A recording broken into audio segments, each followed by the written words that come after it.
Video में हम cardiac cycle और हार्ट साउंड्स के बारे में पढ़ेंगे। पहला है हमारे पास कार्डियक साइकिल। कार्डियक साइकिल में क्या होता है कि कंप्लीट कॉन्ट्रैक्शन और रिलैक्सेशन का काम है। बस दो चीज़ों से हमारी कार्डियक साइकिल चलती है, एक होता है कॉन्ट्रैक्शन, एक होता है रिलैक्सेशन। कंप्लीट कॉन्ट्रैक्शन और रिलैक्सेशन जब होता है हमारे आर्ट्रियम का और वेंट्रिकल या कार्डियक मसल का, तो इससे हमारी कार्डियक साइकिल चलती है। कॉन्ट्रैक्शन और रिलैक्सेशन जो होती है हमारी, वो कार्डियक साइकिल को मेंटेन करती है। अब होती किस चीज़ की कॉन्ट्रैक्शन है या रिलैक्सेशन होती है, वो हमारी आर्ट्रियम या वेंट्रिकल्स या कार्डियक मसल्स की होती है। ठीक है, अब देखो दो चीज़ है। Duration of a single heart beat जो होता है हमारे पास, एक सिंगल हार्ट बीट, जैसे हमारी बॉडी में देखना हार्ट बीट चलती रहती है हर टाइम। अगर वो रुक गया था हमारी बॉडी डेथ हो जाएगी पर्सन की। तो जो एक सिंगल हार्ट बीट का टाइम है, ड्यूरेशन है, वो 0.8 सेकेंड है। 0.8 सेकेंड का एक सिंगल ह्यूमन बीइंग का या हार्ट बीट का ड्यूरेशन होता है। अब दो चीज़ें होती है हमारी बॉडी के अंदर, एक होती है साइस्टोल, एक होती है डायस्टोल। साइस्टोलिक और एक होती है डायस्टोलिक प्रेशर। एक होता है आर्ट्रियम और एक वेंट्रिकल्स। हमारे पास 4 चैम्बर होता है, इसमें 2 आर्ट्रियम होती है, 2 वेंट्रिकल्स होती है। Right atrium, right ventricle, left atrium, left ventricle. ठीक है, साइस्टोल जो होता है आर्ट्रियम का, वो 0.1 सेकेंड तक रहता है, और जो डायस्टोल होता है आर्ट्रियम में, वो 0.7 सेकेंड तक रहता है। तो क्या, तो दोनों को मिला कंबाइन करके कितना हुआ, 0.8 सेकेंड। हमने कहा था कि एक सिंगल ड्यूरेशन हार्ट बीट का 0.8 सेकेंड होता है। तो आर्ट्रियम में साइस्टोल 1.1 सेकेंड तक रहता है और डायस्टोल 0.7 सेकेंड तक रहता है। तो 0.8 सेकेंड हो गया कम्बिनेशन करके। अब उस तरीके से वेंट्रिकल में जो साइस्टोल होता है वो 0.3 सेकेंड तक रहता है और डायस्टोल जो होता है वो 0.5 सेकेंड तक रहता है। तो इससे हमारा दोनों कंबाइन होकर 0.8 सेकेंड ही बनता है, यानी कि single duration of heart beat is known as कितना है, 0.8 सेकेंड है। ठीक है, अभी देख लो यार, एक चार्ट के अंदर देख लो, फ्लो चार्ट के अंदर एक है ये आर्टेरियल साइस्टोल। आर्टेरियल साइस्टोल कितनी देर तक रहता है हमारी बॉडी में, हमारे हार्ट के अंदर? आर्टेरियल साइस्टोल होता है 0.1 सेकंड तक। वेंट्रिकल साइस्टोल जो होता है वो हमारा 0.3 सेकंड तक रहता है और ज्वाइंट डायस्टोल जो होता है वो 0.4 सेकंड तक रहता है। इन दोनों कंबाइन करके क्या बनता है हमारे पास, इसको कंबाइन करके क्या बन रहा है, ज्वाइंट डायस्टोल 0.4 सेकंड तक रहता है। आर्टेरियल साइस्टोल हमारी बॉडी में कितना रहता है, 0.1 सेकंड, बता देना पूछे तो कोई। वेंट्रिकल साइस्टोल कितना रहता है, वेंट्रिकल साइस्टोल 0.3 सेकंड तक और ज्वाइंट डायस्टोल 0.4 सेकंड तक रहता है। अब आता है हमारे पास हार्ट साउंड। हार्ट साउंड में हमारी दो तरह की साउंड होती है यार, एक होती है लब, एक होती है डब। अब याद रखना, हार्ट साउंड हमेशा किसी चीज़ के क्लोज होने की वजह से ही प्रोड्यूस होती है। ओपन होने की वजह से कभी भी कोई हार्ट साउंड नहीं बनती है, क्लोज होने की वजह से ही हार्ट साउंड की प्रोडक्शन होती है। हमेशा कोई भी चीज़ क्लोज होगी तो हार्ट साउंड की प्रोडक्शन हो गया। वो चीज़ क्या देखते हैं, दो तरह की साउंड होती है, एक होती है लब, एक होती है डब। लब साउंड होती है वो फर्स्ट हार्ट साउंड होती है जो as compare to dub sound से, यानी सेकंड हार्ट साउंड से बहुत ज़्यादा होती है। ठीक है, लब साउंड यानी फर्स्ट हार्ट साउंड होती है जो एसोसिएटेड होती है हमारे पास क्लोजर। जब हमारा ट्राइकस्पिड और बाइकस्पिड वेल्व जब क्लोज होता है तो लब साउंड की प्रोडक्शन होती है। कैसे होती है, जब ट्राइकस्पिड और बाइकस्पिड वेल्व जो बंद होते हैं, जब क्लोजर होता है इसका, तो क्या बनता है, लब साउंड बनता है। ठीक है, इसके ड्यूरिंग ये कब बनता है भाई, एक याद रखना, अभी हमने बताया था ना, ventricular arterial systole, ventricular systole, joint diastole, यानी कि वेंट्रिकुलर साइस्टोल के समय बनता है, यानी कि 0.3 सेकंड का ड्यूरेशन होता है इसका। कितना होता है, 0.3 सेकंड का ड्यूरेशन होता है। कितने में होता है, ड्यूरिंग वेंट्रिकुलर साइस्टोल के टाइम पे बनता है।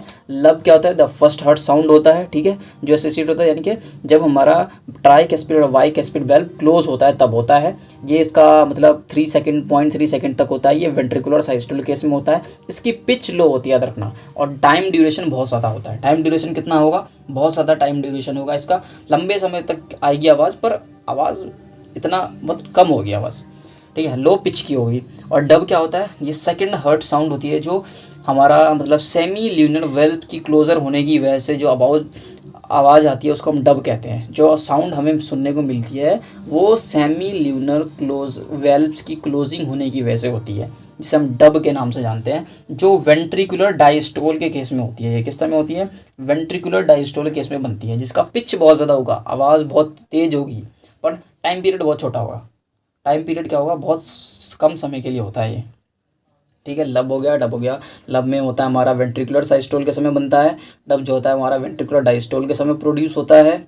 जो लब होती है उसकी पिच लो होती है, यानी कि आवाज़ हल्की होगी पर लंबे टाइम तक के लिए होगी। जो डब होता है उसकी हमारी जो होगी, डब जो होगा वो हमारा क्या होगा, डब जो होगा वो हाई पिच की होगी और शॉर्ट ड्यूरेशन की होगी। ठीक है, फर्स्ट हार्ट साउंड होती है लब, जो ट्राइकस्पिड और बाइकस्पिड वेल्व्स के क्लोजर होने की वजह से बनती है। और जो डब होती है वो सेमी ल्यूनर वेल्व्स की क्लोजर होने की वजह से जो प्रोड्यूस होती है उसे डब कहते हैं। लब की याद रखना हमेशा ग्रेटर होगा एज कम्पेयर टू डब से।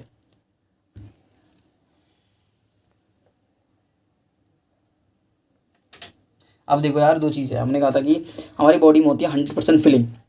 अब जैसे कि एंड जब होता है, नोट है यार बस, जब हमारा जॉइंट डायस्टोल, हमने कहा था कि जो जॉइंट डायस्टोल होता है वो 0.4 सेकंड तक होता है। जो जॉइंट डायस्टोल के एंड में क्या होता है कि जो 70% जो वेंट्रिकल है हमारा, वो फ्लूइड से फिल्ड हो जाता है बाई ब्लड से। हमारा जो वेंट्रिकल है वो ब्लड से फिल हो जाता है। मतलब क्या होता है कि जब जॉइंट डायस्टोल का एंड होता है तो 70% जो वेंट्रिकल है वो हमारा ब्लड से फिल्ड हो जाता है। जिसमें क्या होती है, पैसिव फीलिंग होती है। एक होता है एक्टिव, एक होता है पैसिव। एक्टिव में एनर्जी की जरूरत होती है, पैसिव में कोई एनर्जी की जरूरत नहीं होती। तो ये पैसिव फीलिंग होती है, और ये कितने टाइम तक के लिए भाई, 0.4 सेकंड तक के लिए होती है। और उसी तरीके से हमारा जब एंड होता है आर्टरियल साइस्टोल का, यानी कि रिमेनिंग 30% जो है, यानी कि 1/3 वेंट्रिकल जो है जो फिल्ड हो जाता है ब्लड से, उसमें एक्टिव फीलिंग होती है, इसमें एनर्जी चाहिए होती है। और ये 0.1 सेकंड के लिए होता है। यानी 70% हमारा जो वेंट्रिकल ब्लड के द्वारा कैसे फिल होता है, पैसिव फीलिंग से 0.4 सेकंड होता है। और जो हमारा मतलब रिमेनिंग 30% है वेंट्रिकल जो होता है ब्लड से फिल्ड होता है भाई, एक्टिव फीलिंग होती है और 0.1 सेकंड में होती है। किस कंडीशन में होती है, आर्टरियल साइस्टोल के समय, और ये होती है जॉइंट डायस्टोल के टाइम पे। अब देखो यार, हर एक कार्डिक साइकिल के समय जो हमारा वेंट्रिकल है वो पंप करता है 70 millilitre of blood, which is called stroke volume कहते हैं। यहाँ पे क्या होता है कि जो ड्यूरिंग कार्डिक साइकिल के समय क्या होता है कि जो हमारा वेंट्रिकल जो होता है वो पंप करता है अप्रॉक्सीमेटली 70 मिलीलीटर ऑफ ब्लड, जिसे हम स्ट्रोक वॉल्यूम कहते हैं। स्ट्रोक वॉल्यूम कितना होता है, 70 मिलीलीटर ऑफ ब्लड। ठीक है। अब हमारा जो ईडीवी है, ईडीवी क्या है, ये एक होता है हमारे पास एंड डायस्टोलिक वॉल्यूम, और एक होता है एंड साइस्टोलिक वॉल्यूम, यानी ईडीवी, और एक होता है ईएसवी। ईडीवी जो होता है इतना डायरेक्टली प्रोपोर्शनल होता है साइज ऑफ वेंट्रिकल के, दूसरा डायरेक्टली प्रोपोर्शनल होता है duration of dilation of ventricle के। और जो हमारा ईएसवी होता है एंड साइस्टोलिक प्रेशर, यानी कि फिक्स्ड होता है। जो एंड साइस्टोलिक प्रेशर वॉल्यूम होता है वो फिक्स होता है। जो कैसे होता है, एंड डायस्टोलिक वॉल्यूम में से अगर हम माइनस करते हैं साइज एसवी को, स्ट्रोक वॉल्यूम को, तो हमारे पास ईएसवी आ जाएगा। अब कार्डिक आउटपुट कितना होता है भाई, कार्डिक आउटपुट देखते हैं, 5 लीटर होता है कार्डिक आउटपुट। कार्डिक आउटपुट निकालने का फॉर्मूला ये है, कार्डिक आउटपुट फॉर्म निकालने का फॉर्मूला क्या है कि हार्ट बीट की माइनस कर देंगे हम स्ट्रोक वॉल्यूम से। ये एसवी जो है वो स्ट्रोक वॉल्यूम है, ये स्ट्रोक वॉल्यूम है। ठीक है। अगर हम हार्ट बीट रेट को मल्टीप्लाई कर देते हैं स्ट्रोक वॉल्यूम से, तो हमारे पास क्या आ जाता है, हमारे पास कार्डिक आउटपुट आ जाता है। हार्ट बीट रेट कितना होता है, 72 टाइम्स पर मिनट होता है, और स्ट्रोक वॉल्यूम हमारा 70 है, इसकी मल्टीप्लाई कर देंगे 5 लीटर आ जाएगा। फॉर्मूला क्या है, हार्ट बीट रेट की मल्टीप्लाई कर दो स्ट्रोक वॉल्यूम से, क्या बनता है हमारा कार्डिक आउटपुट।